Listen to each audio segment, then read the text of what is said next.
ada fake punya, I bakal lemak. Pastikan korang beli dekat official store Simple Health. Ini baru original. Minum hari-hari. Kalau you tak pasti ni original ke tak, you berani ke minum?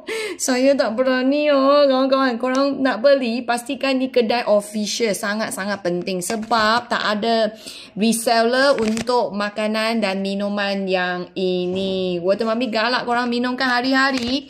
Korang kalau minum pun tak tahu apa yang korang tengah minum. Apa yang akan terjadi, I tak berani nak fikir. Okay, so pastikan apa yang korang beli, check balik ada tak dari kedai official Simple Health. Tak kisah you dekat platform Shopee ataupun TikTok Shop. Sebarkan news ini bagi you punya kawan-kawan yang tengah minum air bakal lemak. So penting sebab benda ni kita minum setiap hari tau kawan-kawan. So kedai Simple Health saja yang ada barang original.